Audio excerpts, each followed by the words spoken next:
It's gone very hairy. It's so it looks like he's just came out of Jumanji. Jumanji. It's up and down. Oh, you've got double sound. There we go, disconnect. Hello, you are listening to Off Radar, It's a Movie podcast.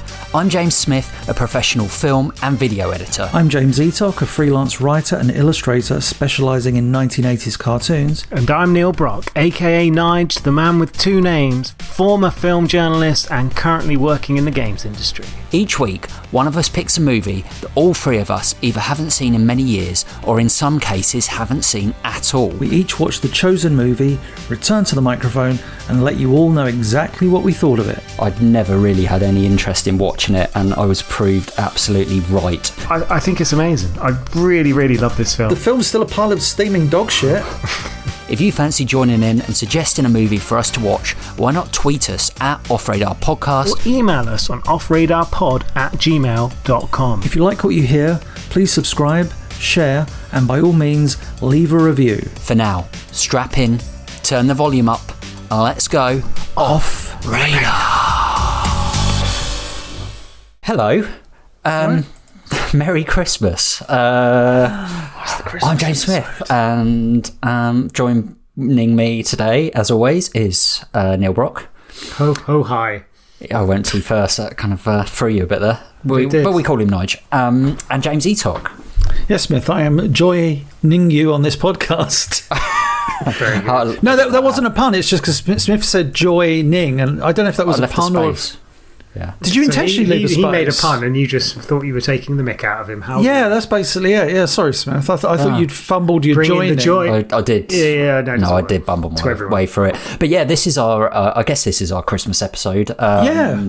And you run this show. If you're guessing, then I'd really think what me and Ian do. Well, it is. I kind of suggested this as our Christmas episode because I think it is kind of Christmassy in some ways, and I'd say so. It starts and ends with snow, doesn't it? I think Christmas is a big, but maybe we'll get into that. But yeah, this is our Christmas episode, and I guess if you haven't listened to any of these episodes before, little callback to some of the others. Last year we did Batman Returns. Was that last year? Yeah, a whole year ago. That was our anti-Christmas film. We've also done Gremlins, Muppet Christmas Carol. We did. Nobsy. And Elf as well, which was the first one we did, which, and today we're doing Bridget Jones' Diary, which came out in 2001. Which surprised me. I was like, bloody hell, I would have... If you put a gun to my head, I'd be dead. Because I would have said, 2002. I would have gone a year later. Like 20-something years old. You'd have been 1 year out. It's not that bad. I know, but you've got to die. I would have been shot. It was like, that was the ultimatum. When was Bridget Jones made? Please don't put... I would have answered confidently. I would have been like, 2002. I'm dead. So close. So close. In fact, before we get into Bridget... Before we get into Bridget, God, there's a Freudian slip. Don't start with that.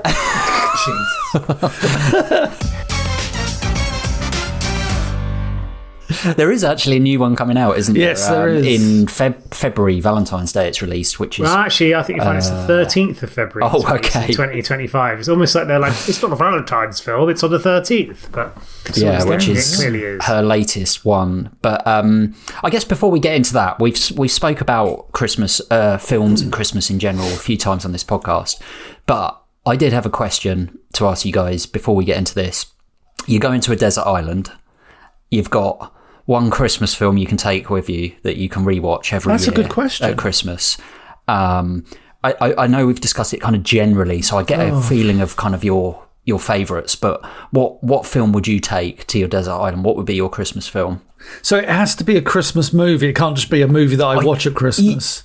Because that's problematic. We have this chat every year as well, and it's hard to. Okay, let's say Christmas movie. Yeah, Christmassy film. Then has to be a Christmas movie. I'll kick off while you guys think. Yeah, go on. So, for me, it's quite easy, but it's a massive, great nostalgia whack in the face of Home Alone 2 because it is. Of course, it is. I just think it's one of the most rewatchable Christmas films for me, and I could probably watch that every year, and I do watch it every year, and it's always on TV. But I think it just takes me right back to childhood. And obviously like those two films, but it still cracks me up. Like, when Marv is getting bricks in the face and stuff like that, it still makes me laugh even today. Ultra violence. And it is. It's like kind of Tom and Jerry-ish violence, but with real people. And I love those two films, but yeah, especially at Christmas. Hey, do you guys give up? Have you had enough pain? Never! I think I know what I'd pick. Is yours going to be one we've done on the pod? No. Oh. Mine's going to be Love Actually. Oh. Because if anything's going to make me get off that island, that would be like, no, I have to watch that every Christmas. Really good. That's really good. I like that. I thought you were being serious. I did not expect that. It'd be one of either probably Scrooged with Bill Murray, Muppets Christmas Carol, or maybe Trading Places. That's a really good shout. Marijuana joints, pills, Quaalude, Valium, yellow ones, red ones, cocaine grinder, drug needles. He's the pusher, not me. Really, I just came in and caught this man planting this stuff in my desk. It's obviously some primitive attempt to try to frame me. Frame you? Boy, if that isn't the pot calling the kettle black. This man's obviously a lunatic. I'm calling security. Put that phone down. Hello, security. Merry Christmas. But yeah, it's I don't know, it's a tough. I really like Scrooged as a recommendation. Scrooged is a really good film, but it's not one I religiously watch every Christmas. Very good. Nice. Yeah, I don't know, like, because I don't really. I always have my select Christmas viewings, but they're always like longish cartoons. You can never qualify them as He-Man films. one with the Smurfs. The snow. The He-Man Smurfs one. Something with the snow last. Yeah. Oh, I don't know. Yeah, no. All over Christmas, I always watch my snow-related cartoons. Yeah, so that's right. There's a few films in there, but they're always like. Well, I mean, they're like I say, lengthy specials. But yeah, no. There are the films I watch at Christmas, like Italian Job and probably Mary Poppins and stuff like that. But they're never Christmas movies. Mary Poppins, I feel that kind of fits in that. It's always on. Because it's always on. That's the thing, though. But then you can say that about like Italian Job's always on at Christmas. It's like Indiana Jones is always on at Christmas as well. Exactly. But there's no Christmas. But it's nothing. It's always on like a bank holiday as well. Yeah. It's not. Do you know what? I could, even though I can't really tolerate the movie as much, or I can tolerate it more than I used to. Ghostbusters 2 could be considered a Christmas movie because I'm sure. It does at some point take place during Christmas. Well, it's New Year's Day, isn't it? Yes, of course, you're right. So there's a part in the movie where they're wearing Christmas hats. I remember like when they're busting a ghost, aren't they? And they're wearing the Christmas hats, or they come out wearing it. So I'm going to say Ghostbusters 2. Wow. Even though I will never watch it. He's Vigo. You're like the buzzing of flies to him. Oh, Johnny, did you back the wrong horse? Will you hose him, please? Hose him.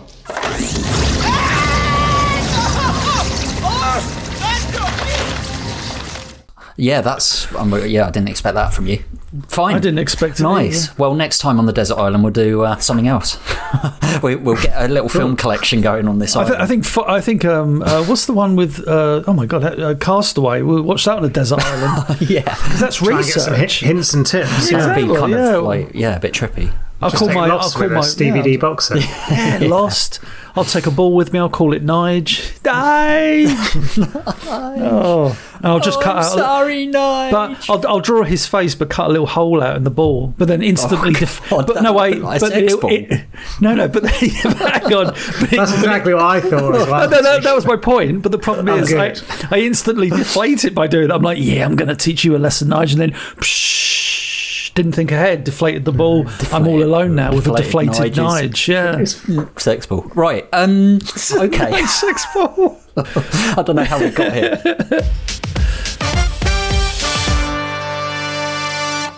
Today, anyway, we're talking about Bridget Jones that came out in 2001.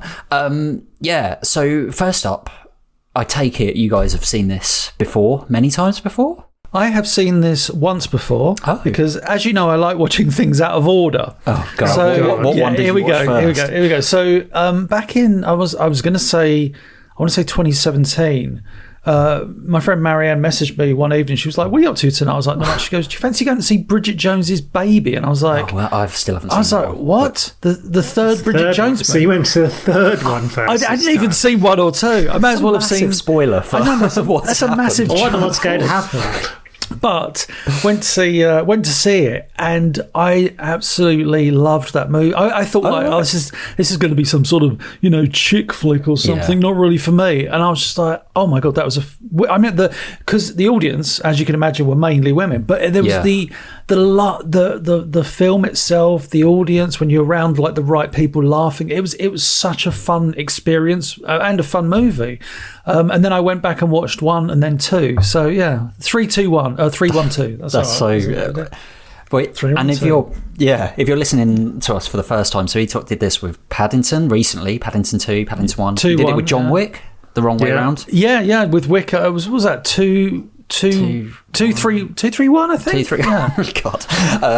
2, 7, 3. Yeah. I imagine if he did Rocky 5, 3. Actually, 1, in fairness, 2. I definitely watched Rocky out of order because I didn't.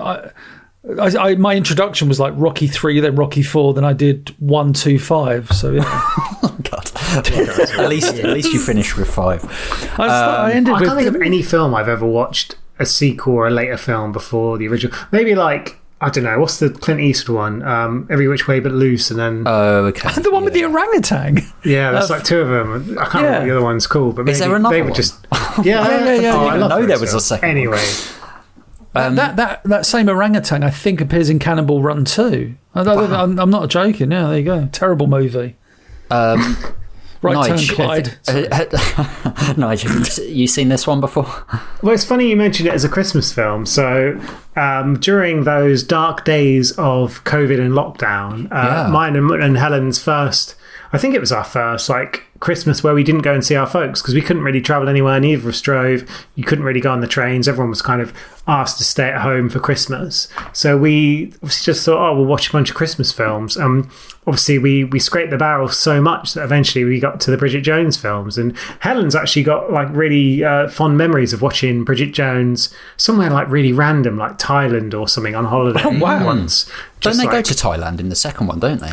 I can't remember, but regardless, she ends up in jail. Yeah.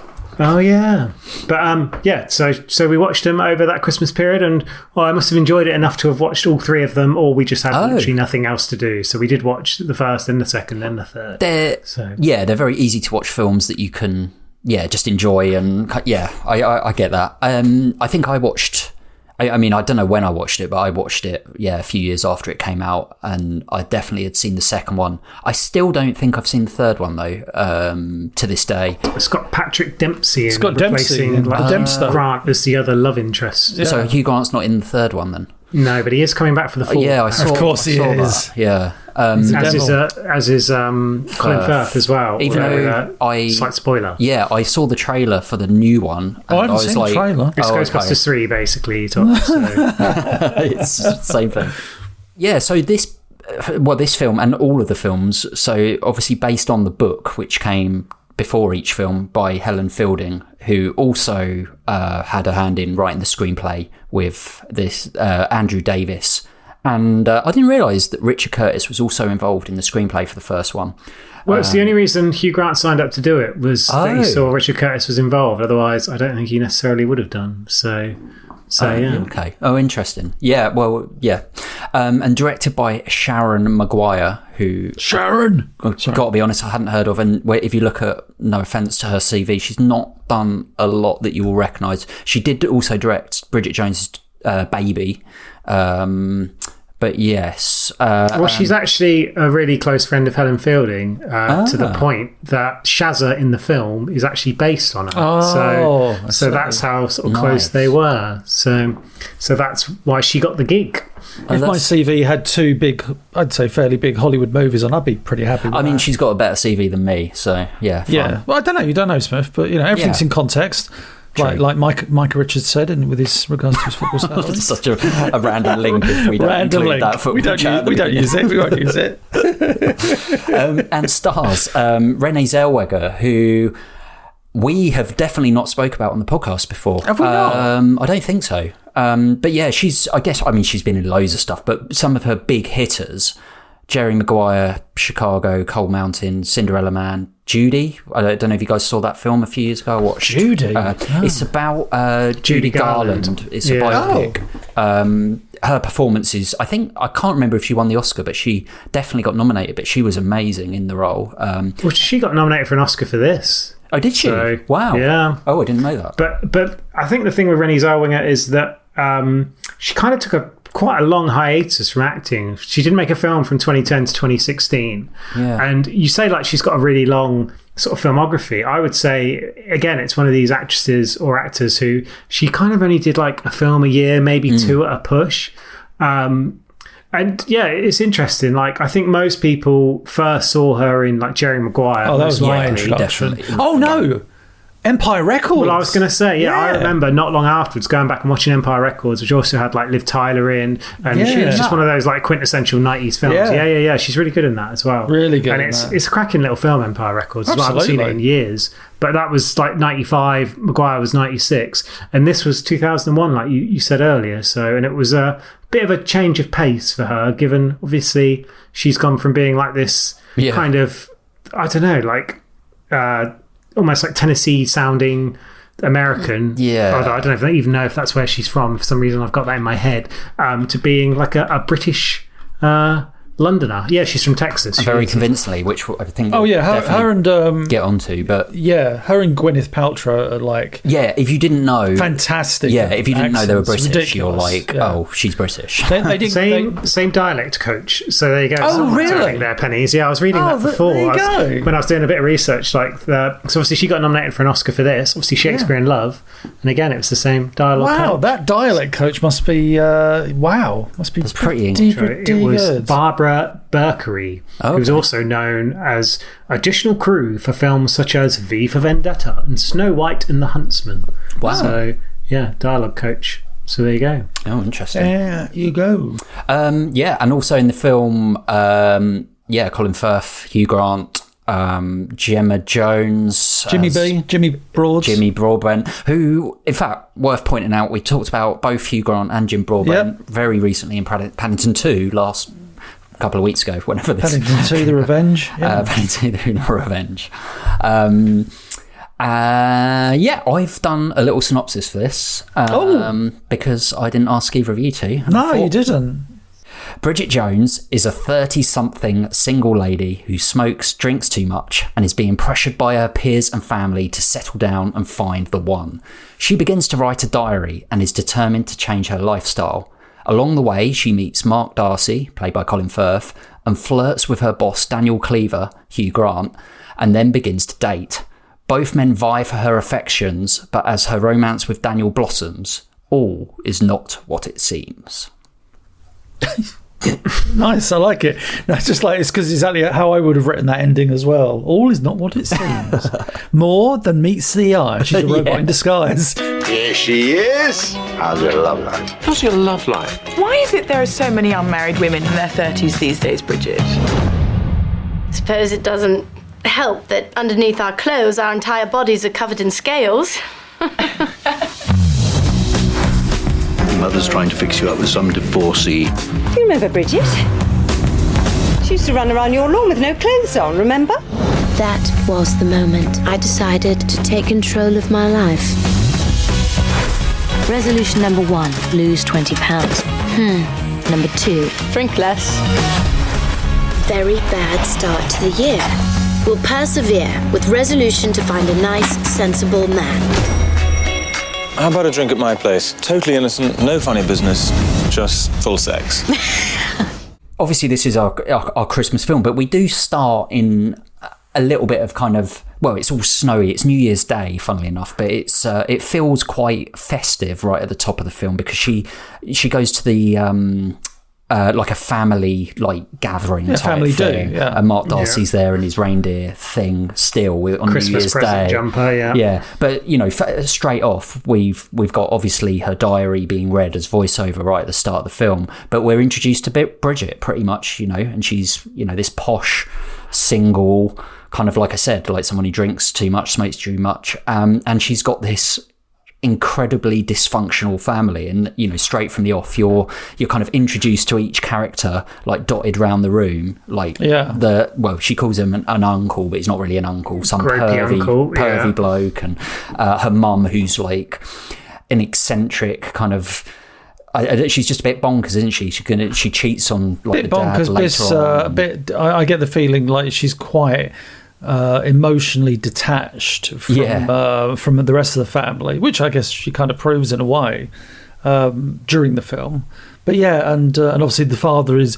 And I don't mean any disrespect by this. Jim Broadbent being Jim Broadbent, it's like it's Jim Broadbent playing the Jim Broadbent just role. A lovable, nice dad. It's just you know exactly. As soon as you see Jim Broadbent in a movie like this, you know exactly what you're going to get. And I don't mean that in a bad way at all. I'm like, this will be nice every time he's on screen.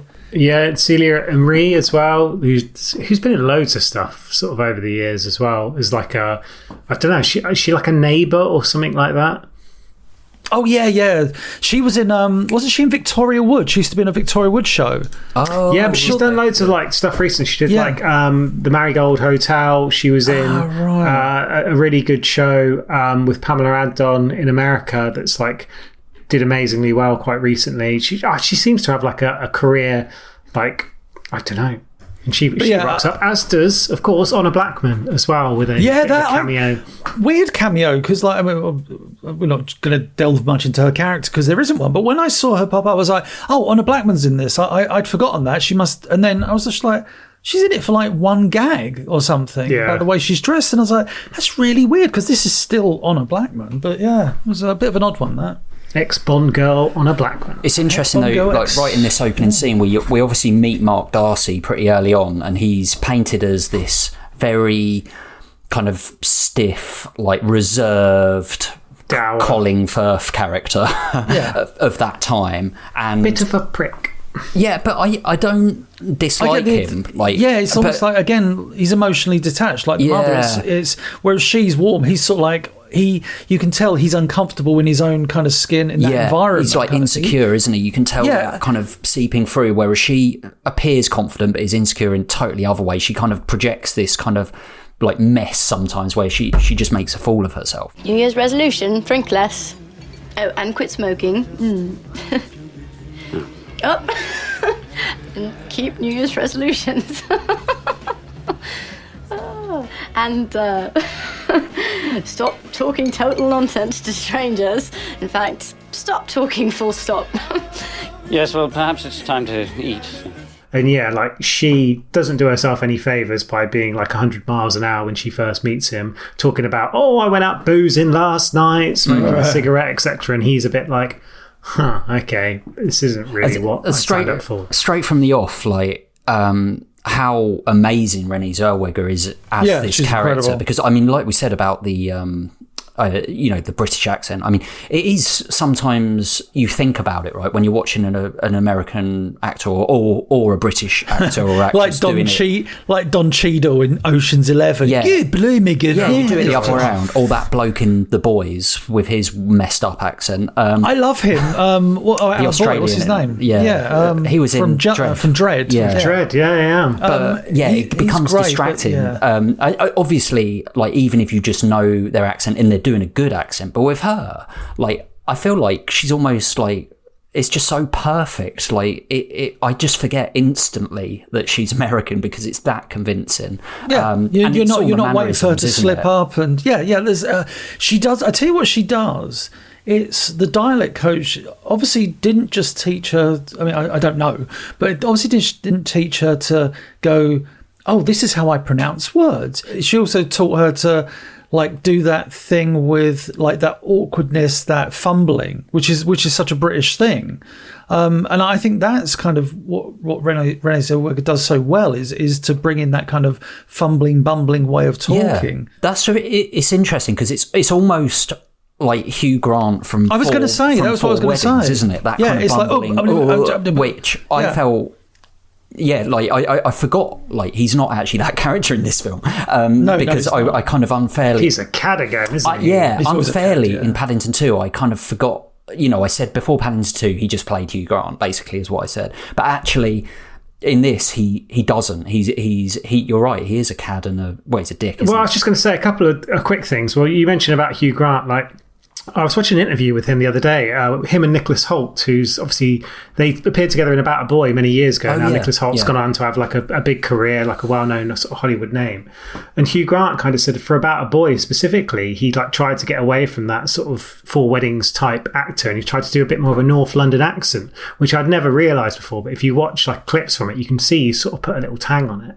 But it's interesting you kind of saying about that Renée was kind of potentially doing a bit of a Hugh with her accent, like when she was on set and whilst filming, and to make her English accent seem more natural, she spoke with it the whole time. Like she only spoke English, like that British accent. And bear in mind, she's from Texas, and Texans tend to have pretty strong accents. Yes. Yeah. But then Hugh Grant, he just didn't hear her speak in an American voice at all. It wasn't until at the rap party he suddenly heard her speaking in like a really strange voice and was a bit like, well, what's going on here then? And it was found out that was just her speaking normally, and he was a bit like, sort of blew his mind a little bit. So again, the fact she did it and kept it up for so long and did it so well, when there was a lot of controversy about an American actress being cast in this role. Like a lot of fans of the book sort of kicked off, how can you cast someone so quintessentially British and put an American actress in? And yeah, like by the end of it, I think even her harshest critic was convinced. As we've jumped forward to Hugh Grant, it's one of my favourite reveals in the movie. Yes. When she says, I think she's doing the narrative from her diary, and she says something like, oh, that's it. She lists all these like negative qualities, like fuckwit, selfish, did all these things. Something about the boss at work, and then the lift door, the elevator doors just open. There's Hugh Grant's face. And not continue to form romantic attachments to any of the following: alcoholics, workaholics, commitment phobics, peeping toms, megalomaniacs, or perverts. And especially will not fantasize about a particular person who embodies all these things. That's such a great reveal of like, and he just looks like the character he's supposed to be. He's so does. Good at playing. And that's the bizarre thing. Going from like Four Weddings and Notting Hill and all of those films, he's almost like you're on his side in those films. So he's the bumbling fool, the kind of almost more like Mark Darcy. But I think one of Hugh Grant's like amazing things about his ability to act is he kind of really does toe the line between likable and unlikable. Yeah. And I think it is that kind of, I don't want to be horrible, but like that hoity-toity poshness is really easy to perceive as, oh, he's lovable, he's a lovable buffoon. Dare I say, like I'm going to say something very controversial, like our former Prime Minister. Boris Johnson. No, I'm not joking. It's like, I remember he'd be on Have I Got News for You? Oh, look at him, he's so funny. And then when he was in office, people were still going like, oh, but look at him fumbling, and it's, and then it's like, right, and now how do we see him? Do we still think he's a funny clown? Or Hugh Grant did play the Prime Minister as well in blooming Love Actually, didn't he? So the greatest Christmas film of all time. Yeah, I've still never seen it. So. Okay, maybe we should do that next year. Next year I guess we know what's coming next year. It's not that bad, it isn't. I was going to say, it is. Well, let's not go down there. I think Andrew Lincoln's in that movie. Keira Knightley being Tiffany from EastEnders. Tiffany from EastEnders, yeah. Martine McCutcheon. Bill Nighy. Emma Thompson, Alan Rickman. That's a great cast. Smorgasbord, yeah. Smorgasbord. I'm sure Jim Broadbent must be in it as well. Liam Neeson's in it, isn't he?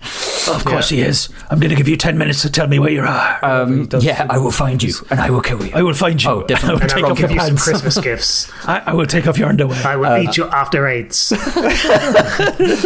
Only over Christmas.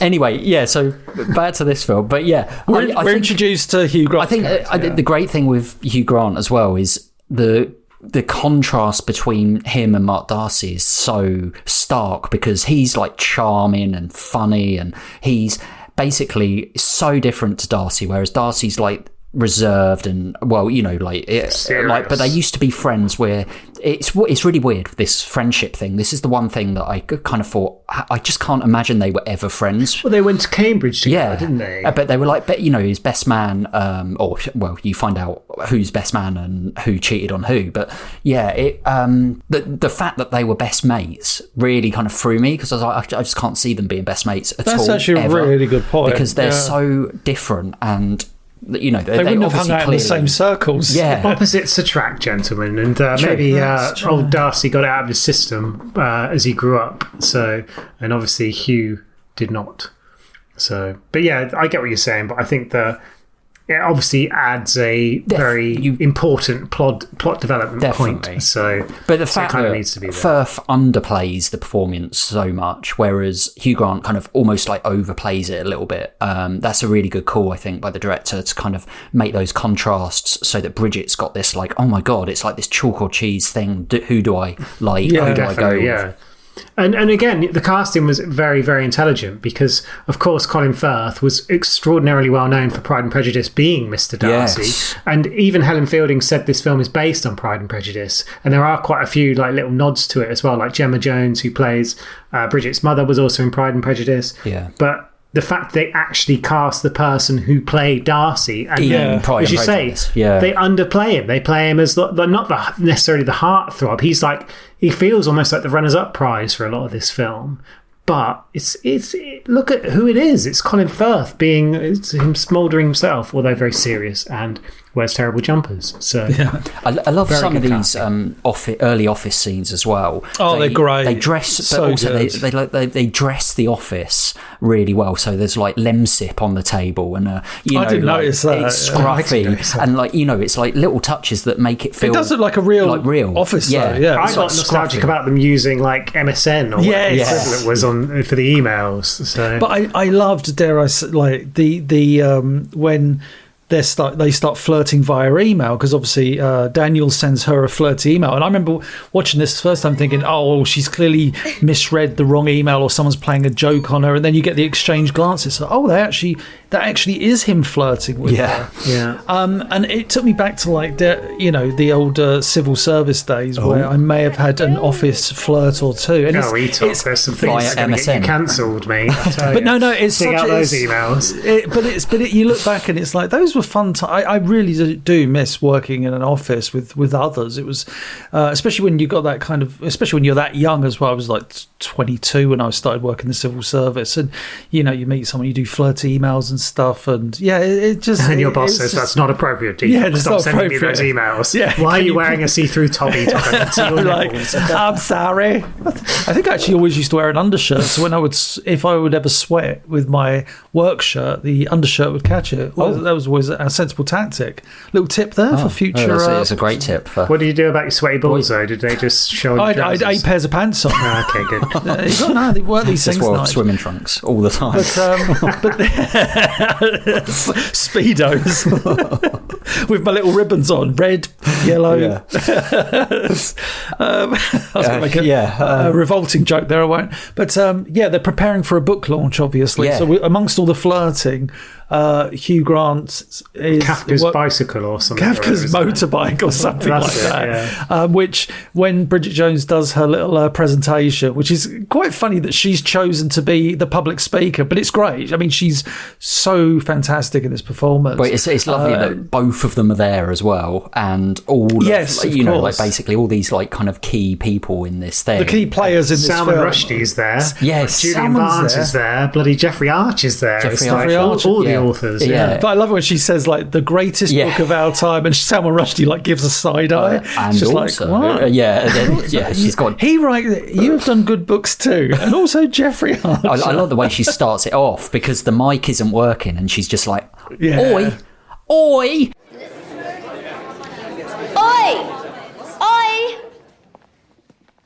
Sorry, the mic's not working.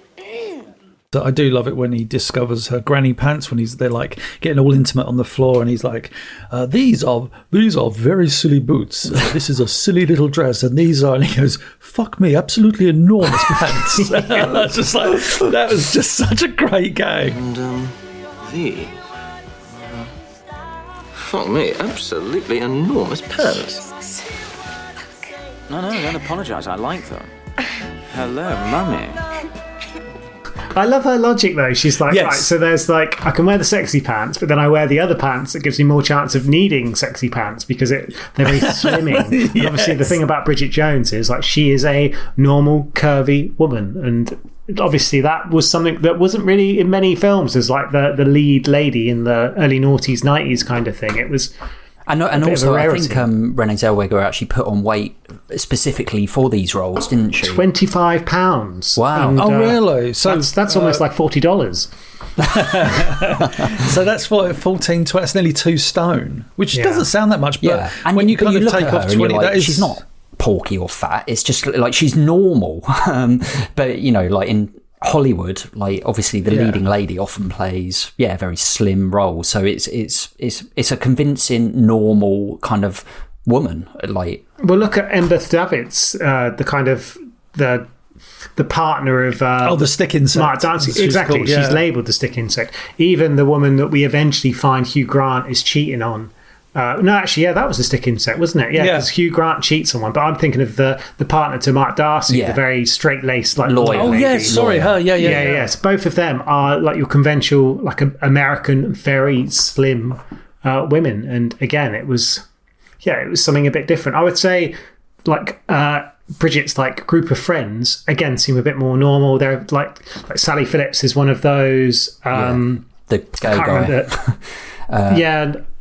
I do love that group. I think they're really cast well and they are written well, because they're not. It would be so easy to write those characters obnoxiously, and every time they appear on screen, you go, "Oh, not these lot." They feel like your mates, don't they? Even they feel like they really work. I think it's one of the things this film has such strength in is chemistry. The chemistry between all of the characters is so incredibly well worked, and but like with her friends. Like I say, that's something that so many films get wrong, where it's like, here's main characters, little group of friends, and you're just like, oh, not again. But with these, it's like, oh no, they're really good because they're not overbearing. They have their little traits, and you get a look into each of their characters, but it's not done at the expense of the film or at the expense of the main character or something like that. But also they have some really good scenes as well, don't they? Like they come up in like pivotal scenes. They're like her like little conscience kind of thing at times, where it's almost like on her shoulder. Yeah, well, like Shirley Henderson's one of them, and I was first introduced to her, and like she was in Trainspotting like years and years ago, and she's brilliant. But there's like a little sort of funny scene that she's always crying in the toilets and stuff like that. Yeah. And again, like when they come together, it's almost like this nice safe space for Bridget, and she can just be herself with her friends.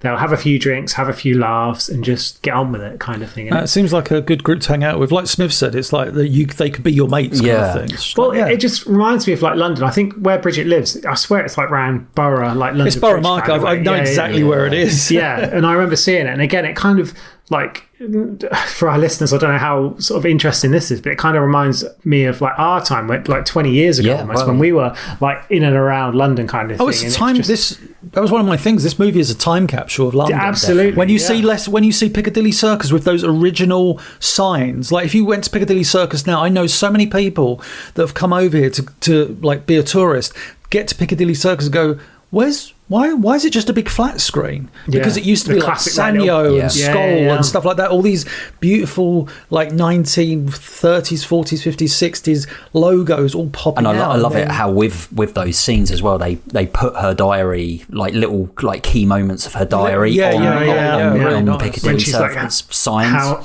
alcohol intake, how much weight she's lost. They must have that thing when they put that up on the screen. They must have done that. Oh, definitely. That's a practical effect. That's not like some digital thing. That's it's digital display, but it's a practical effect. That's a good point, because I wouldn't have thought like nowadays you just literally comp it on. But yeah, I thought like they must have done that and said, right, point the camera up there, we'll flash it up for like 10 seconds, 20 seconds, get the shot, because obviously you can't have that kind of thing on the things. Who's Bridget Jones? Good advertising though. Well, I think people might have known because it was such a well-known book at the time, and I think a lot of people, like Working Title, bought the rights to it before it even became a smash hit kind of thing. So, and it was, I don't know, like kind of around that era, like British films were kind of being made in this ilk, I would say. Did you know you can now subscribe to Off Radar? It's a movie podcast on YouTube. You can watch exclusive trailers and listen to brand new full episodes. All links and info in the description down below. Somebody stop me!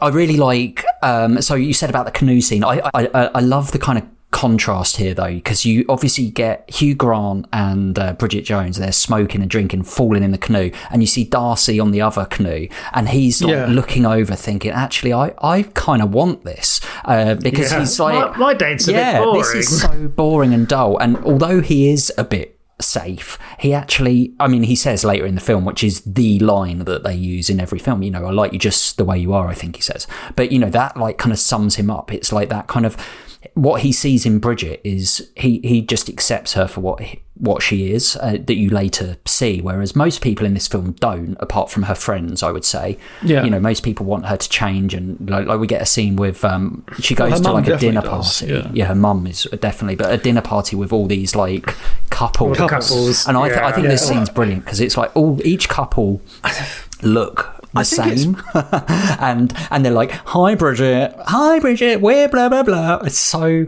well done. Hey Bridge, how's your love life? Oh. Still going out with that publishing chappie? No. Never dip your nib in the office sink. Right. You really ought to hurry up and get sprogged up, you know, old girl. Times are running out. Tick-tock. I get your point, and I get why you enjoy it. I just found that scene to be really, it kind of took me out of the movie, because it's like no one would sit there. As soon as she sat down, and the questions that one guy was throwing at her, it's like, when are you going to sprog up?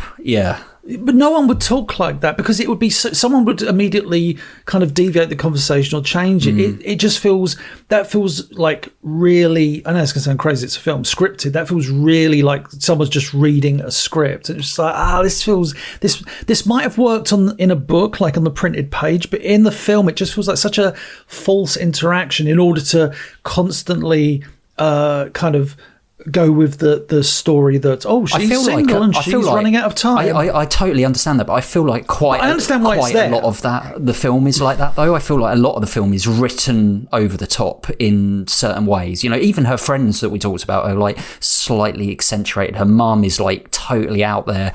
Her mum's like all the characters from another movie. Like they're like caricatures, and they're almost like the way they define people in this film almost sometimes feels scripted, but I kind of think, I don't know, it adds to a bit of the charm of it. Well, it shows her standing up for herself, which I think is really, like, shows she can be funny and witty, and like we see a lot of situations where she kind of makes a bit of a fool of herself. We kind of mentioned her sliding down the post, and you see her backside. She shows up to a Halls and Vickers party, and she's dressed up as the bunny, and she hasn't got the memo that it's not anymore. And I love the fact, sorry, just on that, where she sees that Auntie Sheila hasn't got the memo either, and and she's like hiding in the bush kind of thing.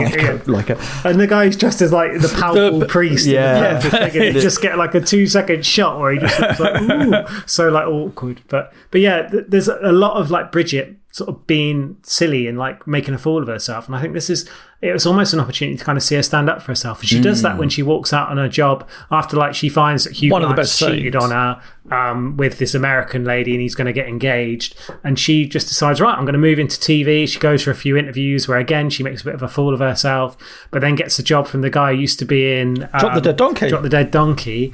And yeah, she really stands up for herself in the office. And even the people who kind of thought she was a bit of a joke before, like the person who's like her unofficial boss who sits opposite her, kind of looks at her and thinks, wow, Bridget, fair play kind of thing. You're standing up for yourself. And yeah, it's a nice moment for that, I think, to give her character a bit more boldness and a bit more likability, in the sense of she's not like a wet blanket or a fool. She is. No, she's got it in there. Yeah, she's got that in her locker. But I get what you're saying about it. Yeah, that scene's a bit. It's like almost like magnified to be like the worst.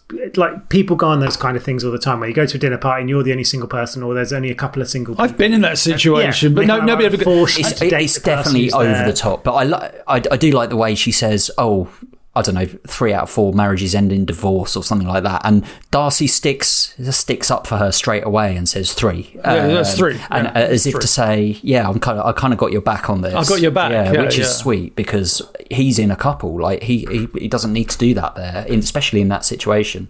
But yeah, I get that point he took. Yeah, like totally. It's fair enough. Yeah, and obviously, I think then they have a dinner party, and he turns up at the dinner party. The dinner party scene's nice because she's preparing like the worst soup and blue soup. The blue soup is. But I love the fact that all of her. I love Darcy's line. There's not enough blue food. I was like, there isn't enough blue food in the world. He pulls up his sleeves and like, right, let's make some food and stuff. But I love the fact that exactly, makes an omelette. But when her friend's there, it's just a joke, and he doesn't say. It would have been quite easy to write this scene that he cooks up an amazing meal and then they just enjoy the meal. But what the writer chooses to do is actually play on this and say, well, we're really not perfect at this, and this is part of her character. This is what makes her, Bridget Jones, and that's what people fall in love with. And I imagine, especially 30-something-year-old women probably fall in love with, because we've all been in these kind of situations, rather than going, oh well, Darcy the man saves the day, and it's actually, no, he doesn't. It's really delicious, really special. It's really very good. It really is very nice. He's basically there for support. Yeah. Like he's there, and he basically kind of helps her in the sense of like almost like just emotion, like, right, chill, we got this, let's do something.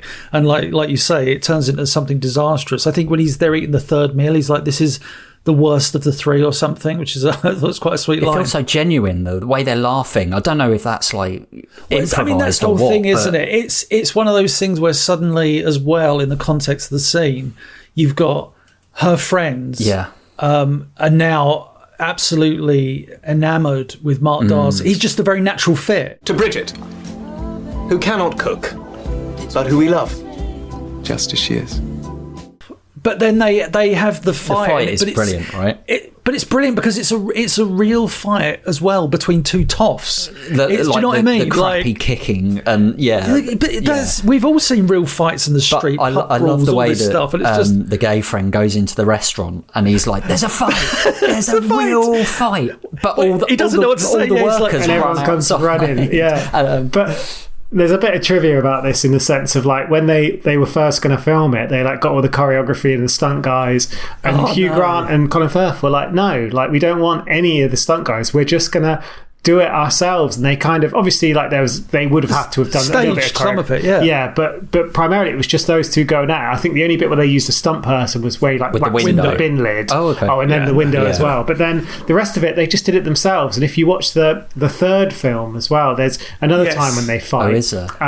And he said like the first one was lots of fun. He said they were both like weaklings, so like grappling with each other, and they do just like ridiculous things where they're just almost like hugging each other.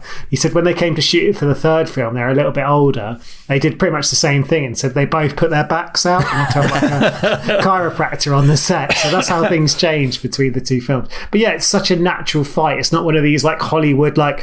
Pow, pow. Oh, quick! It's a real fight! All right. I give up. Just give me a moment, all right? Just let me get a moment break here, okay? But the thing I laughed out loud, the birthday, the way they just start singing happy, and everyone stops and sings. Yeah, it's really well done. Happy birthday to you. Happy birthday to you. Happy birthday, And then Hugh Grant tackles him, and they both go through the window, and they're like, right, that's it, no more. And then he's like, but then Hugh Grant. I just keep calling him Hugh Grant because that's how good he is. It's just like you just think of him as that character. It's just like, he's like wanker, and he just knocks him out. And Renée Zellweger, Bridget Jones rushes to Daniel's side, and obviously Mark Darcy goes, right, okay, well, I see how it is. It's this messy love triangle, isn't it? She's like like going around the two of them all this time, and as the audience, you're always personally, I'm always on Darcy's side, so I'm like, oh man, no, why are you going to take Daniel again?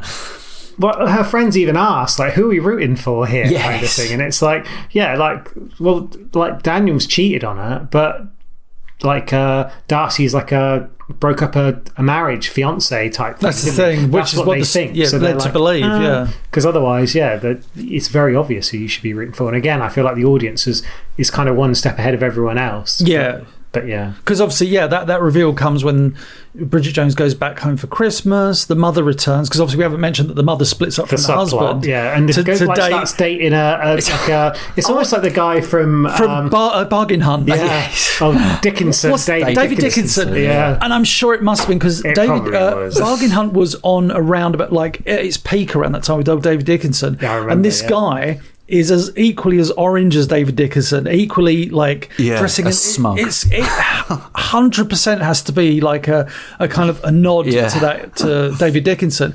But then when she comes back, the mother comes back, so obviously she has her, I don't know, what do you want to call it, midlife crisis or something type thing. Yeah, comes back to Jim Broadbent over Christmas, and like, you know, there's a great bit when she apologizes, I'm so sorry, and he's like, and Jim Broadbent's like, well, I don't think it's been so hard, and she's like, oh, like as if he's not going to take her back, and she's like, oh God, he goes, I'm just joking, you daft cow. Yeah. And they hug, and it's just I was just going to say, I think that storyline's quite interesting in the sense of like, she was in a relationship for a long time with a guy who almost kind of gave up on her, in sense wasn't giving her much attention, so she went out into the world to do her own thing. And Bridget was primarily on her dad's side because she felt sorry for him, but it was almost like a kick up his arse to kind of get him back into gear. And the fact they get back together at the end is almost under this proviso that he sorts it out, and that the man has to look after his wife, and the wife has to love the husband, kind of thing, that a relationship is about two people. And it's a little bit of a subplot, and it's good actors and everything else, but not that much happens. It's almost like a little side note that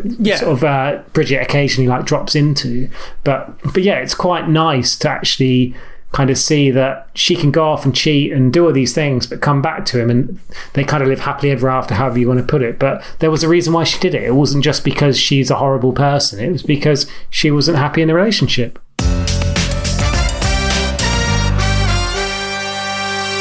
You get this kind of like almost like Ross and Rachel reversal now, don't you, in the story, where she's now going after him, whereas now he's with lawyer lady again. Well, it's kind of with lawyer, because like the parent, it's almost like again that parent's expectation where the parents are like, oh, we don't want to say anything, but we think we're amongst friends, maybe that we'll be celebrating, so like we'll be able to call Natasha another in-law at some point. It's so awkward, and like that. It's so awkward scene, obviously, and then Bridget Jones goes, no. To Mark and his Natasha. No! It's almost like being at the altar and saying, does anyone disagree or whatever? But it is that. It's that without doing the cliche of having the wedding when you think about it. It is, To do the announcement of, or even not even an announcement, the tease of a probable wedding. You get that forever hold their peace. You get Bridget Jones going, no, and she goes, we're going to lose one of the best people from the people of London. And she just and everybody's like, what the fuck is she talking about? For England to lose such a great legal brain. Well, isn't she like home alone? Because at various points in the film we kind of see her at home just watching like classic noughties TV. She's got the junk laying about the place. She's watching like Fraser at one point. She's got a Chardonnay, all that kind of stuff. And her friends rock up because they obviously know she's sad because everything that's happened and the fact that he's buggered off to America. And they're like, right, we're taking you to Paris, kind of thing. And they get her as far as outside waiting for the car, and suddenly just strolls up in the snow. Christmas time. The snow. I didn't go to. I didn't. And they go upstairs to like her flat. It's really nice. He discovers the diary. It's really nice when he discovers the diary, because obviously, as the audience, you're hearing the diary throughout the film, so all of the film. So it's a bit of a kind of meta mindfuck when you think about it, that he's almost like reading the script that you're listening to. But yeah, obviously he sees all of this and then, runs off and you're like, oh God, not again. And I felt I forgot the ending. So I felt like, oh man, are we going to have this running after him? And is this like another 10 minutes? Well, it's another underpants gag of her like putting on her tiger underpants and running in the street after him. But it's a really beautiful moment at the end of the film where, she does like get to him and he, she's like apologizing and going through all that kind of Hugh Grant bumbling thing we said about earlier, and then he's bought her a new diary. Well, no, he she goes, it's only a diary, which is, I think, such a great line, because it's almost like saying, hey, she goes, no one was it, it's, she almost like says whatever's written in a diary is a load of crap. Like, not, she doesn't use those words, but it's just like, it's almost disposable, which is fantastic, because the whole film is about Bridget Jones' Diary. It's kind of her narrative. So for her to kind of like almost dismiss it is really cute. But then obviously the payoff is him going, he says like, yeah, I know, but I thought you could start a new one for like a new chapter with him. It just seemed very weird, because he does look pissed off when he walks out, and he does go miles. She shouts after him. She shouts after him. Ah! And he goes miles as well, like, because we know London. It's like, where the hell are they now? That would have been a trek. I'm just popping out for a minute. I'll be back in a minute. But he just walks off. Yeah. So, like, obviously that's a device as the audience, right, to make you feel absolutely. Otherwise, it'd be weak. Christ's sakes. It's only a diary. Everyone knows diaries are just full of crap. I know that. I was just buying you a new one. How to make a new start, perhaps.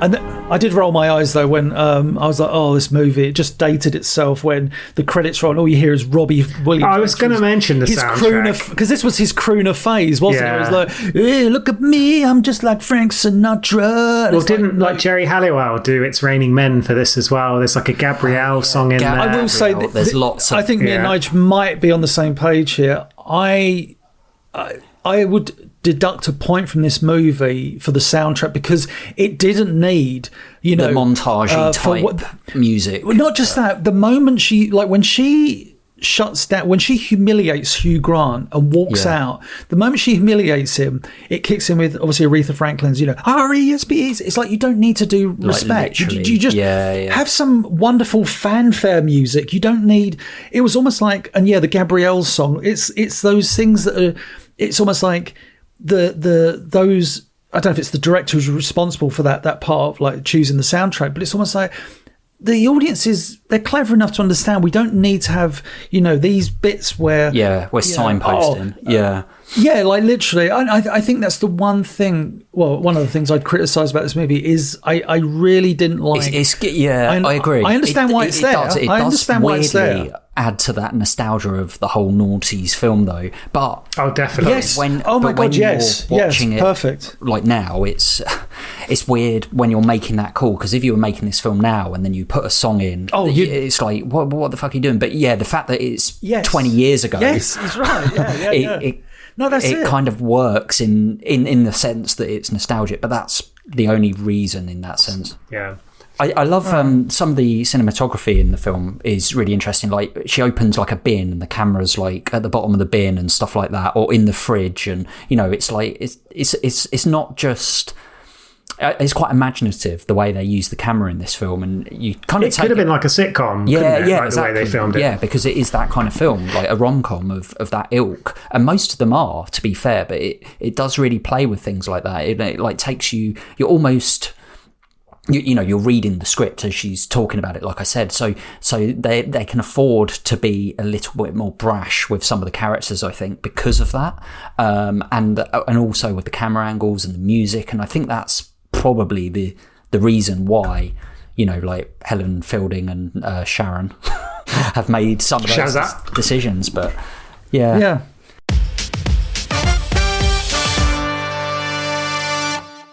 Nige, have you got some some trivs for us? I've got quite a lot of trivia for this, I'll be honest. Okay. So let me jump in. So we've talked about Helen Fielding quite a bit in terms of obviously the author. So originally she was working as a journalist for the Independent newspaper, and they approached her, basically asked her to write a column about her life in and around London. She's like, no, that's far too embarrassing. I'm not doing that. So kind of created this fictional Bridget Jones character to kind of tell those like elaborated stories, and obviously got such a following from that.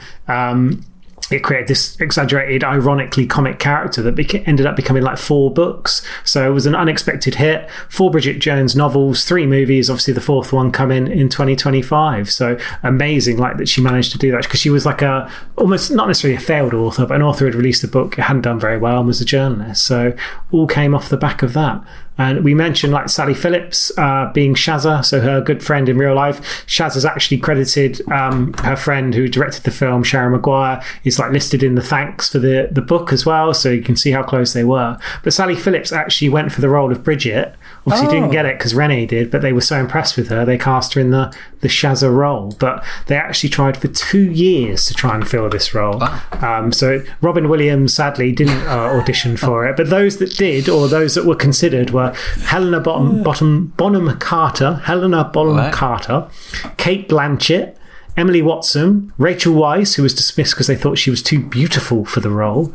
Cameron Diaz was also considered for this, and Kate Winslet, although she was only 24 at the time. And actually, like Bridget Jones is a 32-year-old Londoner. Renée Zellweger was 32 at the time as well. So it was kind of like as if it was meant to be. So it's funny, like looking at that cast, you go through all those like supremely talented actresses, and it's just like.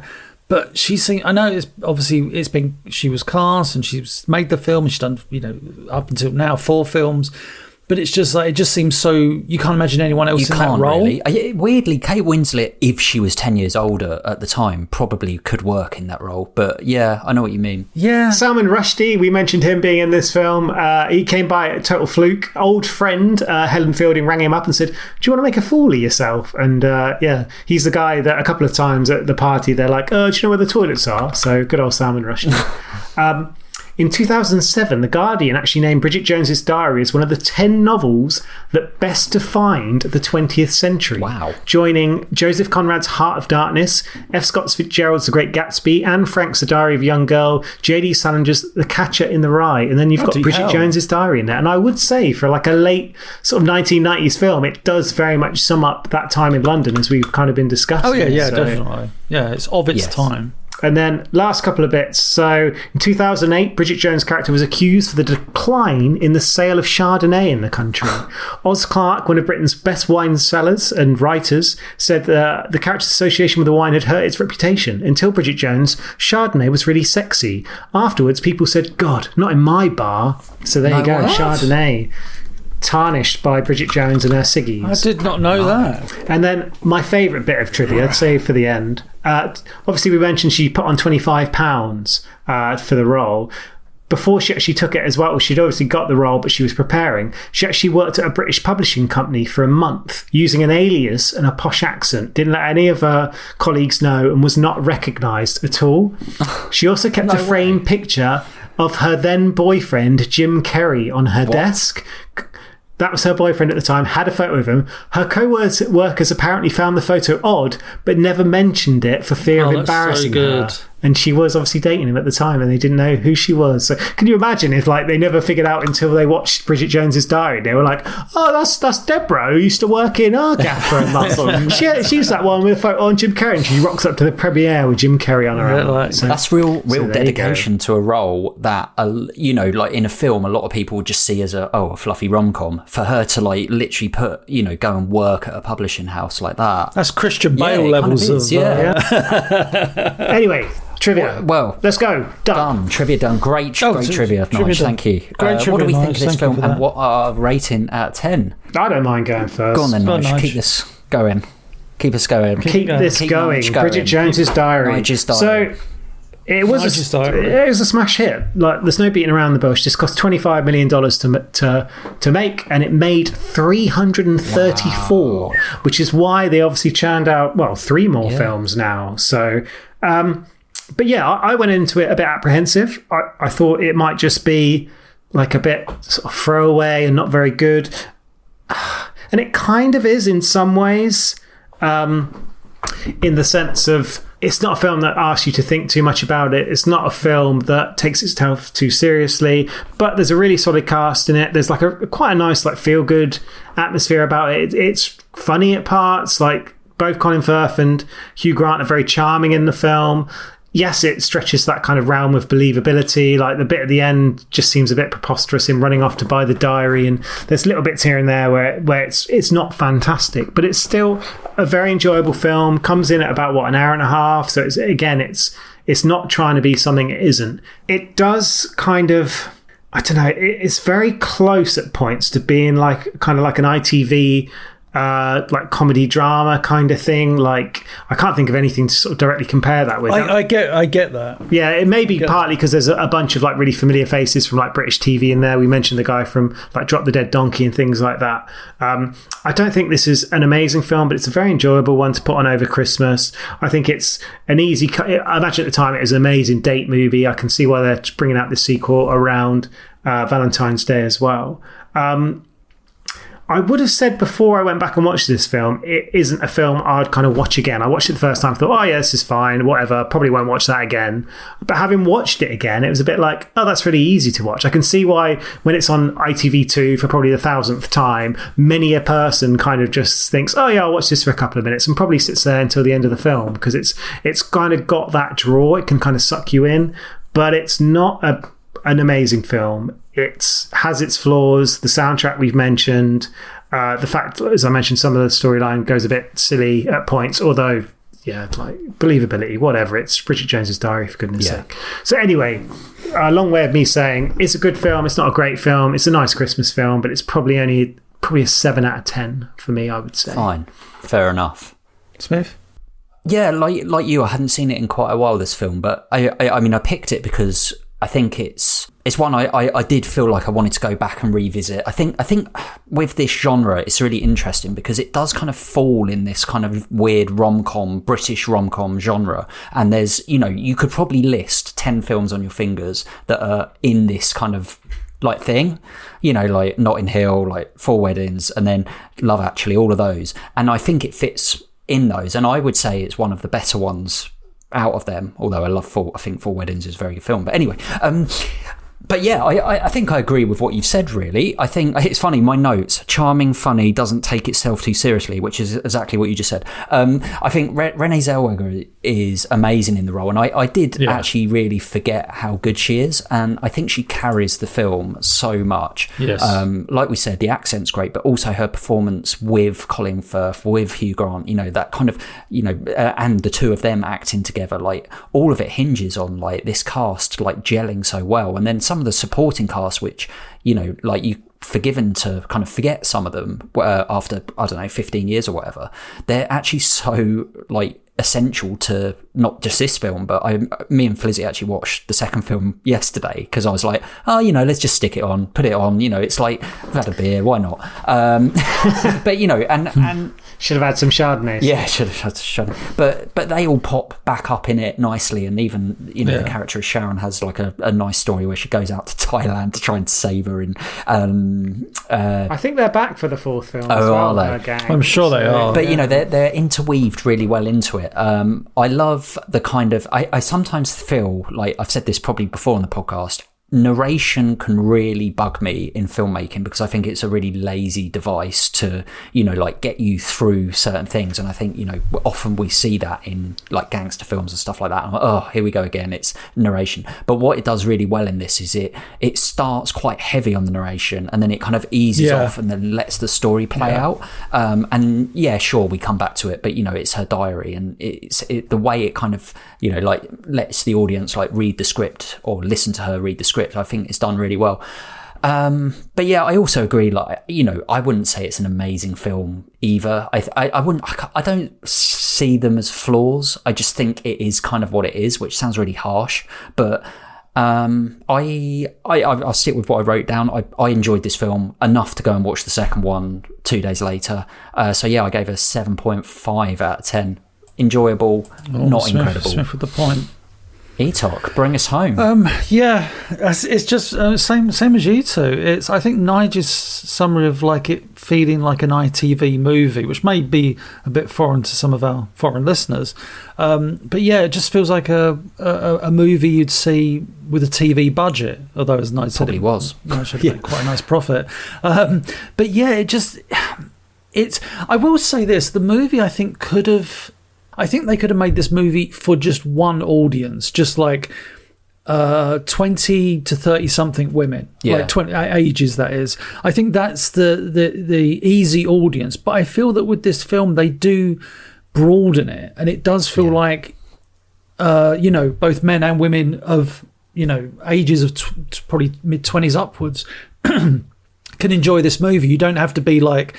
It doesn't play into the men are rubbish and any of that I think a modern film might fail to do, or a modern film would kind of lean into. But I think it's one of those that I describe as it's far better than it has a right to be. Almost, I feel that it could have just taken the easy way out and gone like, oh yeah, she's this downtrodden and like we've seen in so many romantic comedies.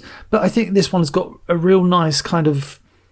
I don't want to say cynical humour. It's got a really nice kind of humour about it. I think the fact that it's obviously got some coarse language in it helps a little. Yeah, I feel like the film could have easily just had one voice, but even though Bridget Jones narrates it, as Smith said, it still doesn't feel like it's overbearingly, like with her friends, it's not obnoxious. It's a film that avoids all the pitfalls of what one of these movies could have been in other hands. I feel like, one of my criticisms, like I said, was that dinner scene. There's another scene, and it's funny, but it feels like it's in the wrong movie. We didn't mention it, where Bridget Jones goes to a department store, and her mum is demonstrating an egg peeling device. Oh yeah. It feels like something from like Tim and Eric or something. It's actually no, that's far too lowbrow for Tim and Eric. It's a device. It feels like something from American Pie or something. It's like a Carry-On type movie. Yes, that. Yeah. And I'm not going to say it doesn't age well, but it just feels crap. It feels like it's beneath this movie. It feels like it's from a different movie. It's a film definitely of its time. It's still funny and it still works. But yeah, for me, on my thing, I'm still going for a 7. So yeah. Interesting. And we're not the target audience of this film. You're right. Like we're not. But as you say, it's got that massive appeal. I think you're right. I think obviously if you're a single lady around 35 or something, you can identify even more with this film. But I think what you're right though. What it does really well is it broadens that appeal. It's not exclusive. No. I can imagine my parents watching this film and enjoying it. But I think everyone can identify with Bridget in different ways because I think we've been in like similar situations. Yes. So yeah, definitely 7-ish out of 10. Well, fair enough. What do you guys think? Email us on offradarpod@gmail.com. Is this a film that you watch every Christmas or not? MSN chatters like Bridget. Yeah, MSN chatters. Go to YouTube. Go to our MySpace page. Send us a Santa's letter with a little. On MySpace, we've got Gabrielle playing the song as you enter. Real audio. Get in touch. Tweet us at Offradar Podcast and let us know what you thought about Bridget Jones Diary or any of the other films that we've done on this podcast. And Merry Christmas. Merry Christmas. And a Happy New Year. Nice. We need your help. We are looking to grow Off Radar and release more and more high quality content. Please give us a review on Apple Podcasts or wherever you get your pod. And why not share with your friends and loved ones? Help me help you.